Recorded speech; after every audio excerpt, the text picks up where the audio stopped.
Brie Larson's Captain Marvel is often seen as the poster girl or the face of the so-called MCU, a term used by fans who think Marvel has been giving excessive attention to their female superheroes at the expense of some of their iconic male counterparts. While I agree that the Marvel Cinematic Universe has been rather lackluster and has not been able to produce the same quality of content as they did before Avengers Endgame, but I do not think that has anything to do with Captain Marvel.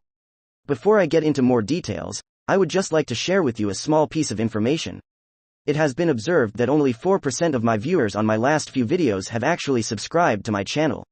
I want all of you, my friends, to understand that each and every one of your likes and subscriptions are the only thing that motivates me to make awesome contents like these on your favorite comic book movies and shows. So, I request you to spend just 1 second of your time to subscribe to my channel and be a part of my cosmic realm. And yes, also please leave a like on this video. Okay, now let us get back to the main topic. So, Captain Marvel first appeared in her own movie in 2019. Upon watching it the first time, I thought it was a generic superhero origin movie with a purpose to build up hype for the upcoming Avengers Endgame. However, I found it pretty enjoyable upon rewatching it recently. In fact, I feel that the movie is massively underrated.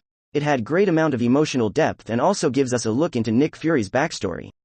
It had the right amount of humor without trying to be too funny like the case with most of the recent Marvel movies. And most surprisingly, there was no point in the movie where Carol Danvers was compared to a man or where she beats up an iconic male superhero. So, I do not see where the hate for the character really comes from. I felt that the character of Captain Marvel and her powers were introduced in a brilliant way throughout the course of the movie. After that, Carol Danvers appeared in the biggest movie in the history of cinema, Avengers Endgame. Now, I absolutely adored and loved her role in that movie. She had a very limited amount of screen time in Avengers Endgame, probably a combined time of just 15 minutes at the most in a 3.5-hour long movie. She appears right at the beginning of the movie where she rescues and brings back Iron Man to the Earth. I thought that was beautiful the way she is introduced in the movie. And then she appears right at the end when she takes on Thanos and his army in the final battle, which I think was pretty epic. Again, I thought she was used the right amount. She did not take away too much of screen time in the movie, keeping the spotlight on the original Avengers. She gave us one of the most epic moments in the MCU when she wrecks through the starship leading up to her short fistfight with Thanos.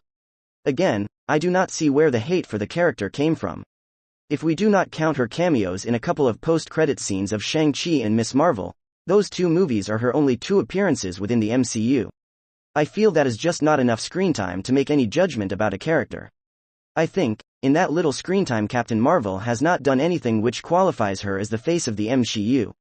A lot of criticism comes from the fact that she is way too overpowered and takes away a lot of the spotlight from other more deserving characters. My question to them is, how else would you write a character like Captain Marvel, who is literally one of the most powerful Marvel characters in Marvel Comics? Within the current Marvel Cinematic Universe, she is literally the most powerful character behind Thor and Scarlet Witch. And I do not recall any instance in any MCU movie where she stole the spotlight from any other character. If you want to talk about someone stealing spotlight, we may very well discuss about Wanda taking away the spotlight of Doctor Strange during the events of Doctor Strange in the Multiverse of Madness. And not to mention, she absolutely destroyed the Illuminati, including the legendary Professor X, single-handedly. Now that is what you call overpowering a character. And do not even get me started on this character right here. But no one seems to have any problem in these cases. And as far as acting abilities goes, I think Brie Larson is a way better actor than a lot of others who play other iconic female characters, including Gal Gadot as Wonder Woman and Elizabeth Olsen as Wanda. Her costume design and the overall look is probably one of the best and coolest looking within the MCU. I am pretty excited to see how her character unfolds and what she has in store within the MCU. To be honest, I feel that Captain Marvel is one of the better parts of the current phase of the MCU. I really hope she plays an important role in Avengers Kang Dynasty as well as Avengers Secret Wars. So, that is all I have to say in this video. What do you think about Captain Marvel? Do you also feel that she is overhated? Let me know in the comments down below. And please do not forget to like this video and subscribe to my channel. Thanks for watching. Have a great day.